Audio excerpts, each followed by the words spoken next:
Do you know the weight of silence in a small town? Not the comfortable quiet of twilight. That oppressive silence past midnight, as if the entire town is watching you. My name is Samuel Carver. The people of this town only call me Old Man Carver from the pizza place on Main Street. That's enough. In fact, it's better that way. When names become too well known, people start asking questions. 62 years have changed my hair from black to gray and carved my face like weathered stone. My knees don't work as well as they used to, and my hands shake when I lift heavy things. But my eyes haven't dulled.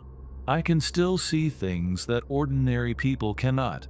Every night, after closing the shop, I sit in the back booth. With pepperoni pizza and hot coffee in front of me, I stare into the darkness outside the window. You might think it's a strange combination, but it's an old habit. Long nights required sugar and caffeine. Carver's pies. I think it shows my exquisite naming sense. The small pizza shop across from the pharmacy consists of an old oven unchanged since the 1970s and tables covered in countless scratches, and a sign that has been half flickering for years. I've called repair workers 3 times, but they all said the same thing. There's nothing wrong with the electrical system, yet the sign continues to flicker, as if something is trying to send a message. Business is steady. Enough to pay the electric bills and other expenses. The people of this town prefer locals who understand silence over tourists who ask too many questions. The customer base is about half regular customers and half passing travelers. Most of the regulars are elderly, people who know every cobblestone of this town. They always sit at the same tables and order the same pizza. However, occasionally, something in their eyes awakens my old memories. I find comfort in that consistency. Predictability is the best defense against chaos. Then there's Sammy. She's my waitress and essentially the heart of this shop. She wipes tables, sweeps floors, and perfectly handles the small tasks I overlook. She has a unique energy, always smiling, moving around as if she needs to be in 10 places at once. She won't tell me her age. She laughs it off, saying, Women should have secrets. but the songs she occasionally hums are old tunes that were popular before she was born, and she knows the lyrics perfectly. After closing at night, Sammy hums slightly off-key songs while wiping the counter. Only in those moments does her smile disappear, and she shows an expression as if immersed in distant memories. The customers love her. Especially the elderly male customers light up when she comes to take their orders. It's good for business. But I can see something lurking within her, a darkness like a deep well, hidden beneath her surface brightness. The people of this town don't know much about me beyond the pizza shop. 15 years ago, I appeared in this town with one car, a suitcase full of cash, and a firm will not to answer questions. The townspeople respected that will. The good thing about small towns is that everyone understands that everyone harbors some kind of secret. When I pass people on the street, I nod lightly. When I'm feeling sociable, I call out, "How's it going?" I don't go beyond that. Neither do they. However, sometimes, in the eyes of one of the elderly regular customers looking at me, there's a light of recognition, as if they know who I used to be. At such times, I tremble slightly. I thought I had buried the past. I'm used to loneliness. I can't say I love it, but it's safe. Most nights, after closing the shop, I sit in the back booth, with pepperoni pizza and hot coffee in front of me. I stare outside the window. Sammy hums slightly off-key songs while wiping the counter. That time is the quietest time of the day. However, my mind never completely rests. While staring into the darkness outside the window, I track the movement of shadows. not the natural shadows created by streetlights. More intentional movements, as if they have will. Sometimes, I feel as if the shadows are looking back at me. 3 nights ago, I definitely saw a human figure. Not a shape walking under streetlights, but something moving as if avoiding light. And last night, I discovered handprints on the shop's window glass from the inside. Neither Sammy nor I remember touching that window. But this is an old story. Now, it's different. Now, I'm just a pizza shop owner. I tell myself that. Let me talk a bit more about the half-flickering sign. That sign is a mirror reflecting my past. I know I should fix it, but I always find reasons to postpone it. The real reason is that the flickering pattern reminds me of something.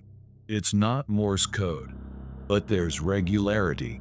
3 short flickers, 2 long flickers, then silence. Long ago, the things I was pursuing sometimes caused electrical systems to malfunction. Streetlights would suddenly go out. Neon signs would start flickering meaninglessly. That pattern was a warning. We are here, so every time I see the sign flickering, I'm convinced. The past cannot be completely buried. But why don't I fix it? The answer is simple.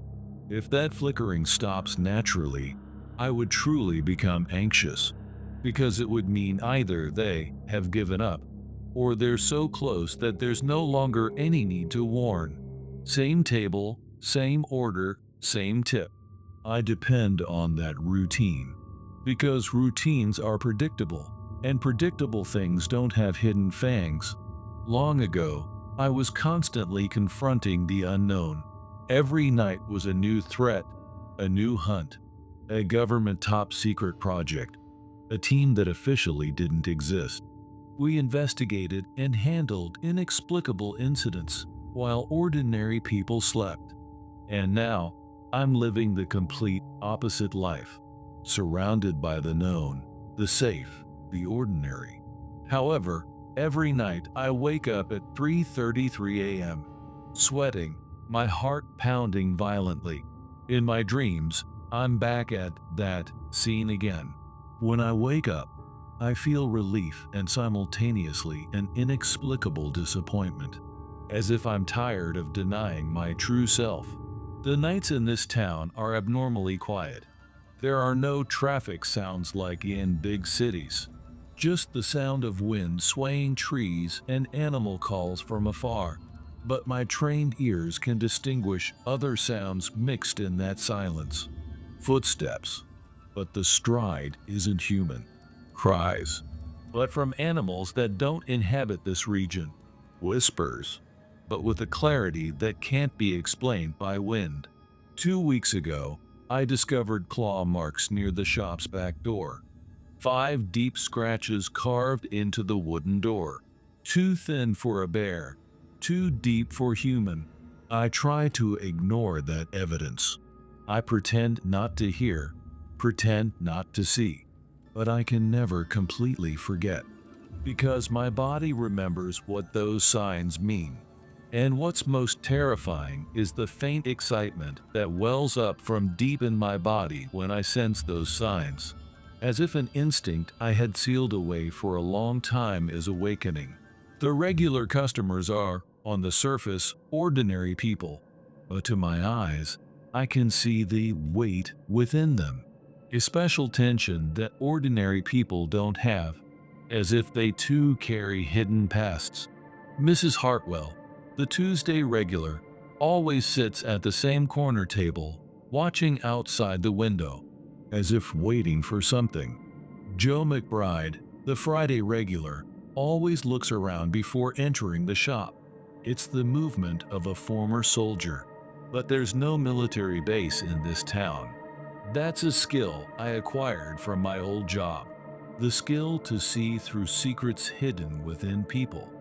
But now, I try not to use it, because knowing secrets means getting involved in that person's life. I don't want to get involved in anyone's life anymore. I don't want to fight. But sometimes, when their gazes catch me, I understand.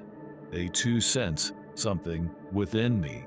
We sense each other's pasts, but we never speak about them. That's the unspoken rule of this town. Every night, my shop closing time is 10 p.m., but I don't actually leave the shop until after 11 p.m. because after closing, I must do a complete check. Window locks, back door lock, refrigerator power, gas valve, normal checking tasks. However, my checking doesn't end there.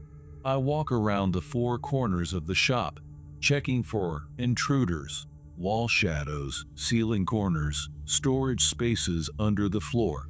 Even after 15 years, old habits still control me. And finally, I stand in the center of the shop and quietly listen. I stop breathing, calm my heartbeat, and confirm complete silence. I hear nothing. Only after confirming that do I finally feel at ease. However, on the way home, I often look back because I feel as if faint light is leaking from the shop window. When I look back, I see nothing. I definitely turned off the electricity. Last night was different. When I looked back, I saw a human figure standing inside the window. Just for a moment, my heart almost stopped. This morning, when I went to open the shop, there was nothing abnormal, but there were unfamiliar footprints on the floor. Not mine, not Sammy's. Smaller traces with a stranger shape. I am satisfied with this quiet, peaceful life. At least, I keep telling myself that. But when I wake up at midnight, I know this peace is merely an illusion built on thin ice. Under this town's silence, the world I once hunted in and was hunted in still pulses. The sign's flickering is becoming more intense. The footprints are renewed daily, and Sammy's singing voice becomes more from ancient times each day. What I fear most is not that world calling me back. What I fear most is that I have already answered that call. Because no matter how much I act out a peaceful life, my soul misses that world. My hands shake. My knees hurt. But the hunter within me is still alive. But life wasn't always in this state. You probably romanticize the idea of regular customers. People who appear at the same time every day, sit in the same seat, and order the same thing. You think of them as symbols of peaceful daily life. I wanted to think so too. But the regulars at Carver's Pies all carried something from their past. And strangely, the problems they harbored often overlapped with the field I once specialized in. I wanted to think it was a coincidence, something common in small towns. But I realized they knew who I was and were coming here intentionally. Jameson Murphy. Every Tuesday at 2 p.m., he always orders a slice of pepperoni pizza. A 78-year-old former farmer who handed over his farm to his son 20 years ago. He looks like an ordinary old man, but his left pinky finger is missing. And on rainy days, that missing finger trembles as if it aches. Sometimes, staring out at the forest through the window, he whispers in a voice no one else can hear. Still alive. Kelly Ann Foster. Weekend nights, always alone, ordering margarita pizza and drinking red wine. A 45-year-old librarian. An intelligent, refined woman. But she never sits at the counter. She always chooses a seat in the back with her back to the wall. And sometimes, she stares at empty space and trembles slightly. Faint scale-like marks remain on her throat. Darwin Wells. A real estate agent who appears first thing Monday mornings. 60 years old. A man who knows everything about the land in this town. But there's one piece of land he won't handle. 5 acres of vacant land at the north end of town, surrounded by old oak groves. The paperwork shows it's in his name, but he never puts it up for sale. and black feathers are constantly stuck to his car. They all came to me seeking something, and I, while hiding my past as a monster hunter, could sense their silent pleas, eyes seeking help, quiet desperation, and a final gamble on hope. I kept baking pizzas, pretending I knew nothing, but when I was alone at night, their faces would float into my mind, and at some point, I finally reached my limit. The first time Jameson came to me for help was on a Tuesday with a fierce thunderstorm. The store's lights flickered repeatedly, and outside, wind hammered the windows. Mr. Carver, He said in a trembling voice. there's something at the farm. I stopped kneading the dough. I could see his missing left finger trembling violently. Something. A troll.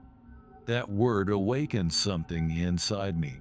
Memories I had sealed away broke their chains and surfaced. Troll. 3 meters tall, smelling like rotting animal carcasses, skin hard as moss-covered stone, jaw strength that could crunch human bones with audible snaps. And most terrifying of all was their persistence. Once they set their sights on a target, they would pursue for decades. It's taken up residence in the north barn of my son's farm. At night, livestock disappear.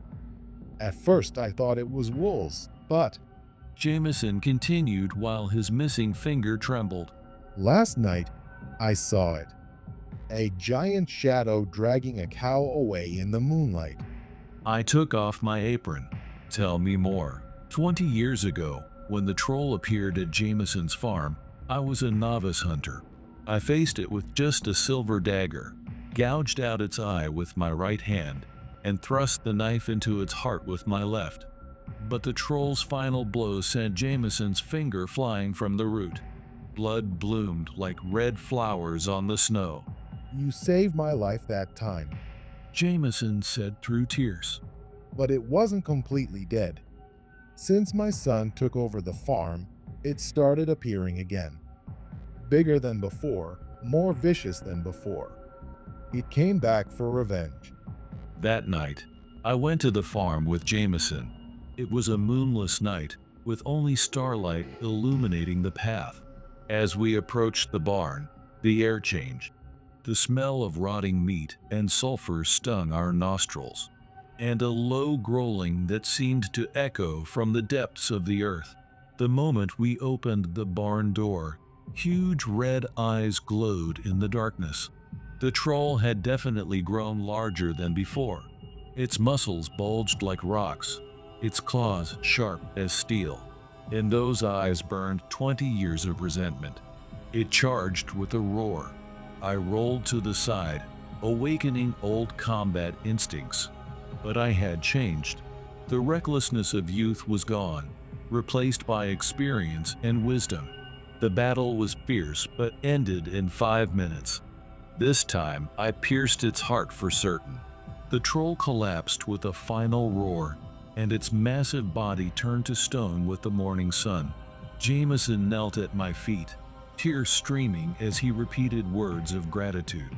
You are my savior. He said. That weight pressed heavily on my shoulders. Kelly Ann's case was more complex. She didn't ask for help directly. Instead, every weekend night, while drinking wine, she would sing in a small voice, the same melody, over and over. It sounded like an old Celtic lullaby, but somehow unnaturally beautiful. At first, I thought it was just a drunk's rambling, but one night, while washing dishes in the kitchen, I heard another voice mixed with her singing, a sweet, enchanting, and deadly voice. A voice with deep resonance, as if echoing from within water. A siren. Kelly Ann nearly drowned in the lake outside town on a summer solstice night 15 years ago. Official records say she swam to shore on her own. But the truth was different. A siren saved her, and as payment, took part of Kelly Ann's voice. Since then, she couldn't speak properly. Working at the library was because she could do it without using her voice. But at night, the siren's voice would leak from her throat, without her own will. But the contract with the siren had a time limit. On the full moon night after 15 years, Kellyanne would have to return to the lake, and this time, she would remain underwater forever as a siren. There's no time. She wrote on paper with trembling hands and showed me. 3 days until the full moon. Help me. The battle with the siren was the most difficult I'd faced. Physical attacks don't work. What was needed was older magic, deeper understanding. On the full moon night, the lake was as still as a mirror. Kellyanne and I stood on the shore, gazing at the water surface. When the midnight bell rang, beautiful singing began echoing from underwater. Kellyanne began walking toward the lake like a marionette. I followed her while chanting an old Celtic incantation. The water was ice cold and threatened to drag me down. In the center of the lake, the siren appeared. At first, it had the form of a beautiful woman. Long golden hair, jewel-like blue eyes, pearl-like skin. But as I continued the incantation, that beauty began to crumble. Skin peeled away, revealing its true form made of rotted seaweed and fish bones. Small fish spilled from its mouth, and its eyes were hollow cavities. The siren let out a piercing shriek. The entire lake bubbled as if boiling, and dead fish floated up from the surface. But I didn't stop the incantation. The power of ancient words shattered the siren's magic. The moment the contract was broken, Kellyanne regained her voice. But the first words she spoke were not gratitude, but confession. I was too weak. Without relying on you, I couldn't do anything. That night, I returned to the store alone and thought until dawn. The weight of their gratitude threatened to crush my heart. Darwin's problem was the most insidious. The vacant land he owned at the north end. During the day, it seemed like ordinary, unremarkable land. But in the evening, things changed. The first thing I noticed was the black feathers stuck to his car. Every morning, as if he'd been surrounded by a flock of birds, the entire windshield was covered with feathers, and the feathers were larger than normal, gleaming black like oil. It started 5 years ago. Darwin explained while gripping his coffee cup with trembling hands. At first it was just a few birds, but now there are hundreds, and they speak in human language. Crow demons, a type of lesser demon that feeds on human souls. They form flocks and feed on the despair of the living. Twice the size of normal crows, with blood-red eyes. Darwin's land had somehow become their nest.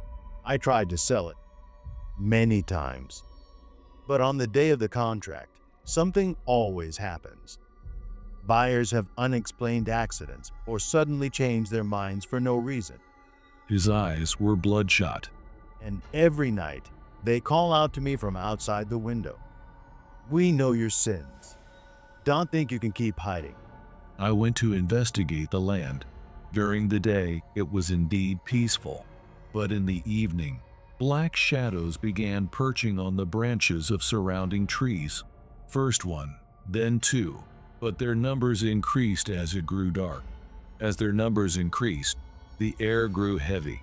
The weight of despair compressed my lungs. The surrounding vegetation began to wither, and the smell of death filled the air. When the sun completely set, the crow demons stared at me and spoke in human voices. Their voices were an eerie chorus, like multiple human voices overlapping. Old hunter, will you bury your bones here too? This land is ours. Our garden grown with blood and despair. Darwin's sins. What he buried, we know. The battle lasted all night. Crow demons excel at psychological attacks rather than physical ones. They exposed my past failures, regrets, and guilt one after another. The faces of people I couldn't save, memories of mistakes I made, dark secrets I'd kept hidden, but I had experience. I knew how to face my dark side and accept it. While enduring the crow demon's psychological attacks, I exposed their true nature. Something was indeed buried in this land, evidence of an old sin that Darwin had kept hidden. With dawn, the crows disappeared. The land was purifying, and Darwin finally confessed the truth. He knelt before me crying, You are God, a real God. but those words tormented me the most. After saving 3 people, I stood before a mirror and looked at myself. There were new scars on my face, from the crow demon's claws. But more than the scars, I was concerned about something dwelling in the depths of my eyes. The cold gleam I once possessed was returning. You probably misunderstand the profession of monster hunter. You think of it like movies or games, warriors swinging flashy weapons. Wrong. True monster hunting was an art of balance. The first thing my mentor, Alistair McGregor, taught me was the truth of this world. Monsters are part of nature, boy. He told me in front of the fireplace in an old Scottish castle. They play a role in the ecosystem. They exist as manifestations of human fear, despair, and desire. So our job wasn't simply to kill them. It was to maintain balance, to preserve the boundary between humans and monsters, to adjust things so neither side became too dominant. Trolls are born from human greed, the materialization of excessive desire for land and disrespect for nature. Sirens from loneliness and despair, created by deep sadness and desperate longing for beauty. Crow demons from collective hatred, born from hidden guilt and secrets that have rotted. To defeat them, you must first understand the problems on the human side, and you must heal the fundamental causes. That was the old way, a tradition inherited from Celtic magicians, continuing for centuries. Understand monsters, understand humans, understand the relationship between both, and maintain balance. Sometimes through negotiation, sometimes through sacrifice, sometimes through love, but when necessary, through battle. All the old hunters shared this philosophy. We were guardians and mediators of the world, beings standing on the boundary between human and monster. But now, that tradition is fading. Modern hunters are different. They're merchants. They've turned monster hunting into an industry. 3 months ago, a team of young hunters visited town. Black SUVs, latest equipment, uniforms with corporate logos. They belong to Monster Solutions, Inc. Efficient monster removal service was their catchphrase. They came after hearing rumors about Darwin's land. But when they learned I'd already solved the problem, they showed disappointed expressions, The contract fee was $50,000 per night. said the young woman who was the team leader.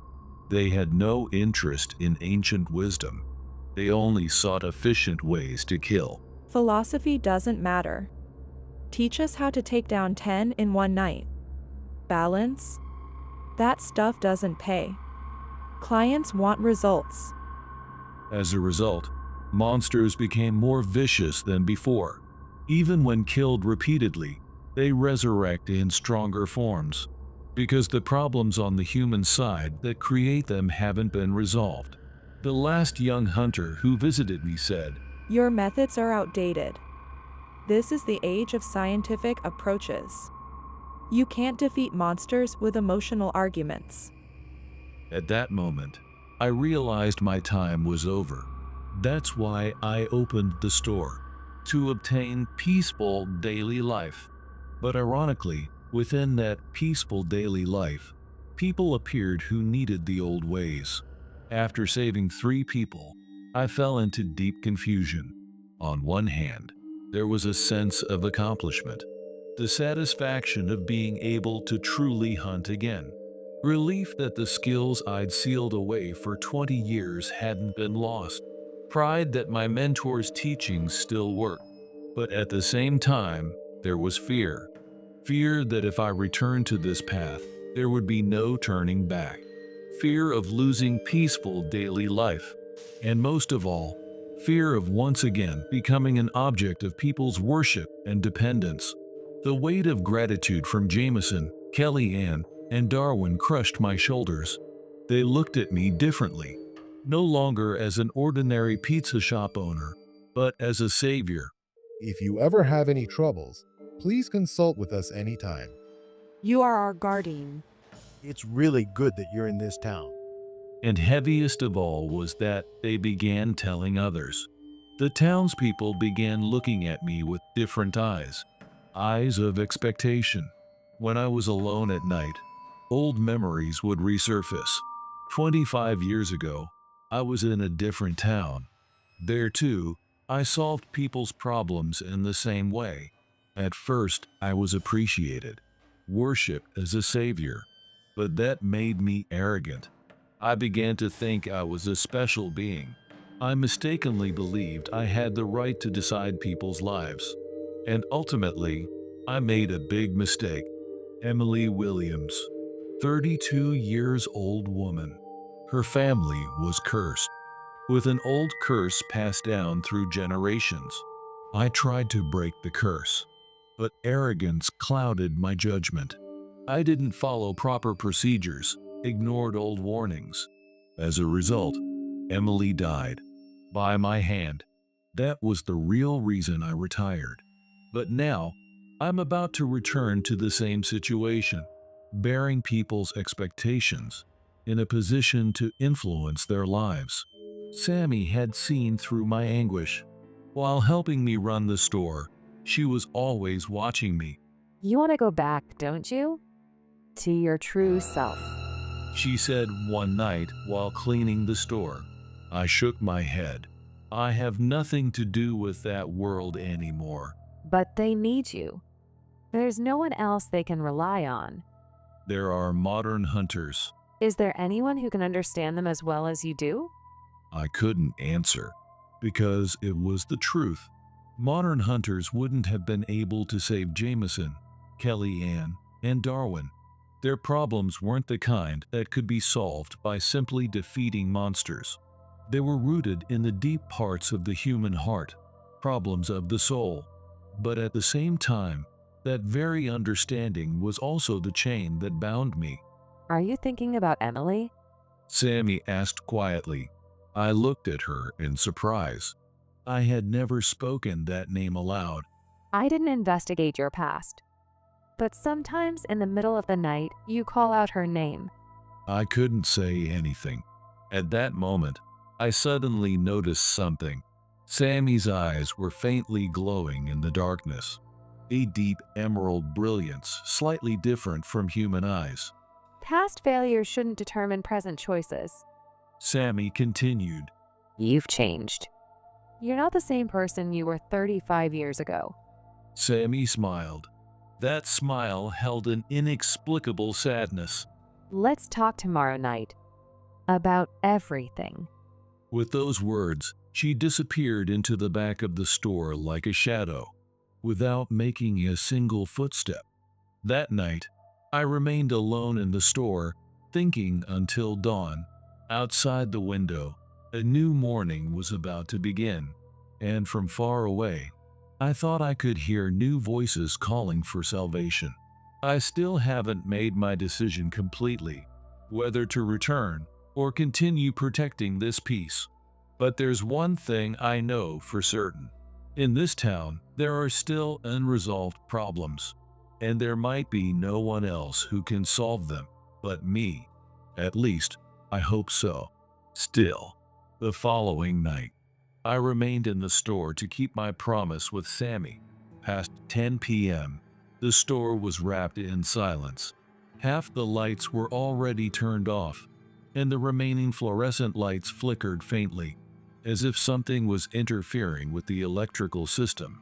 Samuel. I turned around to find Sammy sitting at a table in the back. When had she, I hadn't heard her come in. She had appeared there like a shadow. As promised, let's talk, I said. Who exactly are you? This time, I clearly noticed Sammy's eyes glowing strangely in the darkness. Not human eyes, a deep emerald brilliance. I am Emily Williams' daughter. The moment I heard that name, my body went rigid. Emily Williams. 35 years ago, the last client I couldn't save. My final and greatest failure. That's impossible. My voice trembled. Emily didn't have a daughter. I confirmed it. Her family was all Dead? Sammy stood up. The air around her was subtly shimmering. Yes, certainly dead. Including me. The fluorescent lights began flickering violently. I instinctively stepped back, but the counter hit my back. You're saying you're one of the dead? Dead. Living. That boundary line isn't as clear as you think. Sammy's figure appeared slightly translucent. I've been waiting for someone to save my mother. For 35 years. A dull pain shot through my chest. Emily Williams. That beautiful woman. The night I couldn't save her. The memory came back vividly. Why now? Why did you appear before me? 'Cause an effect come full circle. Sammy's voice seemed to overlap with multiple voices. When I saw you save Jameson, Kellyanne, and Darwin, I found hope. You can still save people. I see. I had already made my choice. The moment I saved them. Suddenly, a low growling sound came from outside the store. A sound that crawled along the ground, filled with ancient rage. Sammy and I looked toward the window simultaneously. The street lights were going out one by one. Darkness was trying to engulf the town. It's begun. Sammy whispered. The thing that killed my mother has finally started to move. I took a deep breath. The time had come to finally face the past I had been running from for 35 years. Understood, I said. This time, I will definitely save her. The growling outside grew louder. It wasn't just sound, but vibrations that shook the very air. The store's windows resonated faintly. Carver hurried to the back office. He opened the desk drawer and pulled out an old leather case hidden in the bottom drawer. A hunting kit he hadn't touched in 35 years. A silver dagger, holy water, various amulets, and Exorcist tools. Sammy was standing behind him. But they won't be enough for this opponent. What? Carver turned around. What was the monster that killed your mother 35 years ago? Sammy's expression darkened. Outside the store, car alarms began going off, one after another. Alarm sounds echoed throughout the entire town. It has no name. It's too ancient, existing before humans gave names to things. Fear mixed into her voice. It is hunger itself. It devours human emotions, memories, even souls. My mother was chosen by it. Looking out the window, the leaves on the street trees were withering and falling, as if their life force was being drained. Dogs barked frantically in the distance. Why now?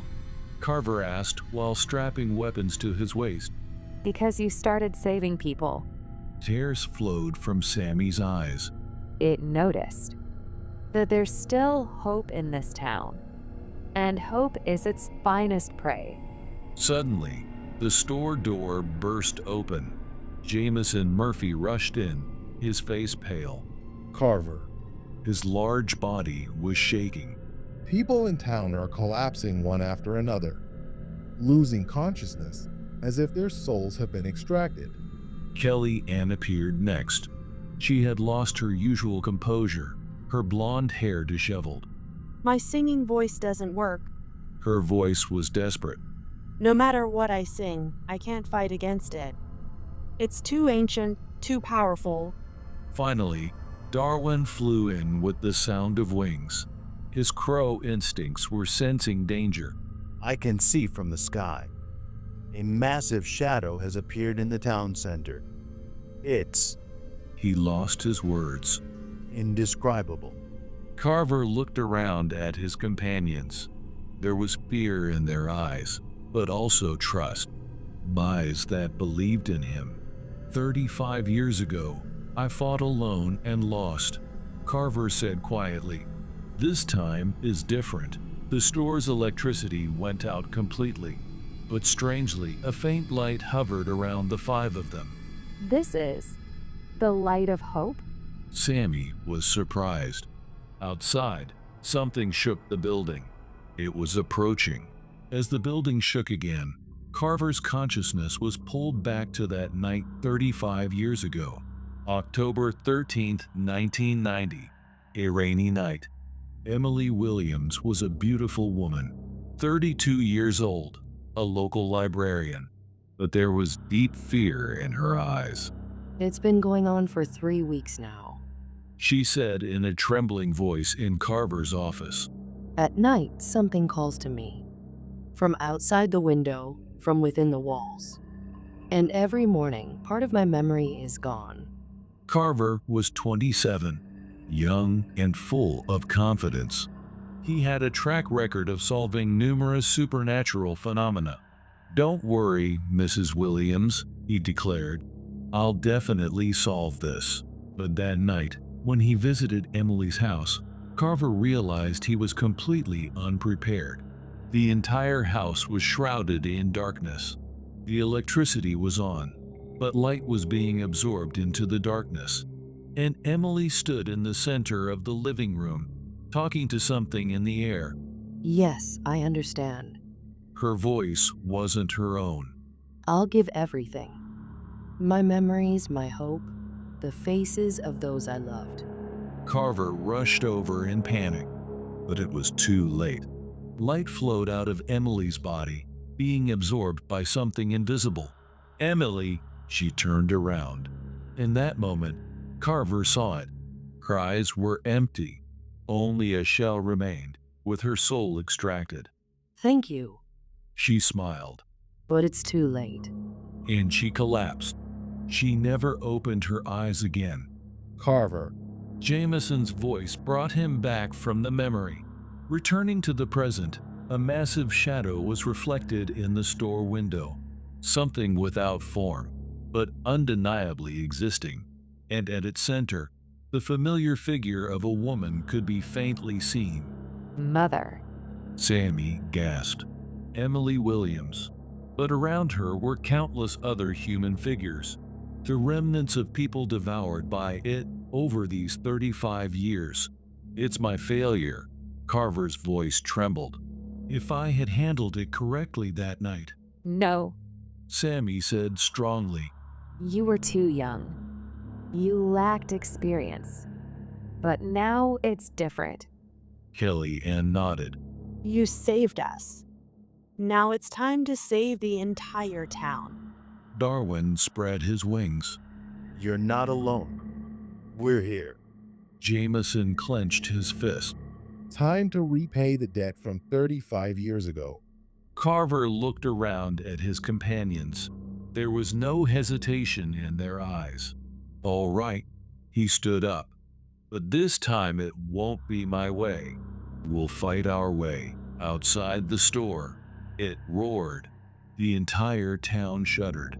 When its roar stopped, an eerie silence enveloped the store, like being in the eye of a storm.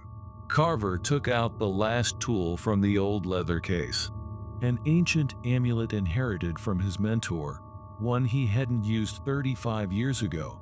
Unfamiliar characters were carved on its surface. What is this? Sammy asked. A bond of unity, Carver answered, for fighting enemies that can never be defeated alone. But there's a price. He looked around at his companions. If we use this, our souls will be temporarily bound. We'll share each other's pain, fear, and hope. You'll also feel my 35 years of guilt. Jameson stepped forward. I don't mind. You changed my life. Kelly Ann nodded. Same here. I'm not alone anymore. Darwin flapped his wings. We're family. Family shares pain. Sammy smiled. I've been alone for so long 35 years. But now it's different. Carver took a deep breath. Outside, it was moving again. Streetlights were being destroyed one after another, and the darkness was deepening. You don't know, his voice sank. 35 years ago, I ran away at the last moment. I abandoned Emily and ran away to save myself. The store fell silent. I was defeated by fear, overwhelmed by that hunger's crushing presence. I couldn't even fight. As a professional hunter, as a man, as a human being, I made the worst choice, Sammy said quietly. But you're different now. How can you be so sure? Look at Jameson, Kelly, and Darwin. You didn't abandon any of them. Even if it took time, you always saved them. That's your answer. Outside the window, the massive shadow approached the store. The ground groaned, and the air grew heavy. Carver gripped the amulet tightly. If we lose, the entire town becomes its prey. Thousands of people. That's why we'll win. Sammy declared. We can win. Carver made his final decision. All right, let's do it. He raised the amulet. The ancient characters began to glow faintly. Hold hands. The five formed a circle, holding hands. At that moment, warm light filled the store. It was the light of hope, a power that only those with companions could possess, something that didn't exist 35 years ago. Outside, it writhed violently. It feared the light. Let's go, Carver said. This time, we'll end it. The moment they opened the store door, an overwhelming presence struck the five of them. It was a darkness without form, but it undeniably existed, warping space and trying to devour reality itself. At its center, countless human figures writhed, the victims of 35 years, and most prominently, Emily Williams' figure was there. Samuel. Emily's voice echoed from within the darkness, but it wasn't her voice. It was speaking using her memories. Why didn't you save me? The guilt Carver had carried for 35 years surged through his heart. But this time, he wasn't alone. Through the Unity Amulet, his companions were sharing that burden. I have similar regrets. Jameson said. The night I lost my family, I ran to alcohol. I gave up on loving people. Kelly Ann continued. Out of fear, I chose solitude. We were all running from something, Darwin spread his wings. but now it's different. Sammy stepped forward. Mother, it's enough. You've suffered for 35 years. Now it's time to rest. It roared, but this time it sounded like a cry of pain rather than fear. Carver drew his silver dagger, but not to point it at it. What are you planning? Jameson asked. 35 years ago, I was paralyzed by fear, but I understand what that fear really was. Carver placed the blade against his palm. I wasn't afraid of being devoured by it. I was afraid of being unable to save others. Blood flowed. The moment the blood hit the ground, something miraculous happened. Light rose from the pool of blood. Blood of self-sacrifice. Sammy was amazed. That's what hunger fears most. It began to retreat. The countless human figures writhed in apparent agony. Everyone, hands? Carver shouted. The five joined hands again. Carver's blood transferred to his companions' hands, and they were all enveloped in light. Kelly Ann began to sing. This time, she wasn't alone. Jameson added harmony in low tones. Darwin played the melody with whistles. Sammy and Carver also joined their voices. It was a song of hope, a song of hearts that never give up, a song that couldn't be sung alone, but held power only when sung together. Emily's figure became clear within it. She was smiling, with her true, genuine smile. Thank you, Samuel, This time, it was definitely her voice. for setting me free. Light exploded. It screamed as it vanished. Countless human figures rose into the sky as particles of light. They all wore peaceful expressions. Finally, Emily embraced Sammy. Mother, I love you. I love you too, Sammy. But now it's time to go. The two figures were enveloped in light and slowly faded away. Silence returned to the town. The streetlights lit up again, revealing an ordinary night scene. 1 week later, Carver was kneading pizza dough as usual, but the atmosphere of the store had changed. A small altar was set up in the corner of the counter, displaying photos of Emily Williams and Sammy. Both wore peaceful smiles. At 3 p.m., the regular customers came as usual. Jameson Murphy was still large, but his expression had become gentle. He no longer ran to alcohol. Instead, he had started volunteering at the town's youth center. One margarita today. He ordered. I'm having a pizza party with the kids tomorrow. Could you teach me how to make it? Kelly Ann Foster continued her work at the beauty salon while singing at the local jazz club at night. Now, not to bewitch people, but to give them hope.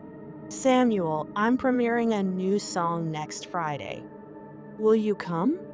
There was no longer loneliness in her eyes. Darwin Wells continued his mail delivery, but now enjoyed interacting with the townspeople. He used his abilities as a crow to search for lost pets and check on elderly residents. Carver, want to climb the mountain together sometime? I'd like to show you the view from the sky. While having a late lunch together, Carver said quietly, "I won't return to being a hunter." The group fell silent. But, he continued, "I'll keep this store running, and when necessary, I'll fight alongside all of you." Jameson nodded. That's best. You're someone who heals people before being a warrior. At that moment, the store door opened. A middle-aged woman entered hesitantly. Her expression held the familiar deep fear. Are you Samuel Carver? The woman said in a trembling voice. I'm Margaret Johnson. About my daughter, I'd like to consult. Carver looked at the woman quietly. 35 years ago, he would have immediately taken the case. But now it was different. "Please sit down first," he said gently. "I'll bring you coffee. And please, tell us your story slowly." The woman showed a relieved expression. Kelly Ann stood up. I'll listen too. Jameson nodded. We'll help too. Darwin preened his feathers. We're family, after all. Carver smiled. This was the new way. Not carrying burdens alone, but sharing them with companions. Not as a perfect hunter, but as an imperfect but kind-hearted pizza shop owner. The bulb on the store sign no longer flickered, but sometimes, at dusk, it would emit a mysteriously warm light, as if someone was watching over them. Balance. That was the answer Carver had found. 3 months later, Christmas Eve, Carver's Pizza had become the most beloved store in town, but outwardly, it remained an ordinary pizza shop. The interior was decorated for Christmas and bustling with families and couples. The altar remained at the counter, but now decorated with seasonal flowers, naturally blending into the store's atmosphere. At 10 p.m., after the last customer left, Carver began cleaning up the store alone. It was a busy night. He turned around to find Sammy standing there, but this time she wasn't transparent. She was there with a definite presence. You're... I didn't completely disappear. Sammy smiled. I continue to live in this store in everyone's memories. That's enough. She looked out the window. Snow was beginning to fall. Look. Sammy pointed. Outside the window, Jameson was building snowmen with children. Kellyanne was singing Christmas carols at the nearby nursing home. Darwin was visiting elderly people living alone, checking on their well-being. Everyone learned how to help people. Thanks to you, Carver said. Without you, I couldn't have changed. More troubled people will come. Sammy continued. But you're not alone anymore. Yes, Carver nodded. And this time, they won't be alone either. The wall clock struck 12, the beginning of Christmas. Merry Christmas, Samuel. Merry Christmas, Sammy. Sammy's figure slowly faded, but her smile remained vivid until the end. Carver turned off the store lights and went outside. Snow continued to fall quietly. Looking up at the store sign, the bulb glowed peacefully. It no longer flickered, but sometimes, on special nights, it would emit a mysterious warmth. Walking along, Carver thought. Carver, the monster hunter, had died, but Carver the healer, the giver of hope, had been born. He wasn't a perfect hero, but an ordinary human who made mistakes, had doubts, but never gave up. The church bells rang throughout the town. A new story was about to begin. This time, not a solo story, but one walked with companions. Walking through the snow, Carver smiled. The burden he had carried for 35 years could finally be set down. And tomorrow, the doors of Carver's Pizza would open again, for people seeking delicious pizza, and sometimes for those seeking deeper healing. Balance. That was his new way of life.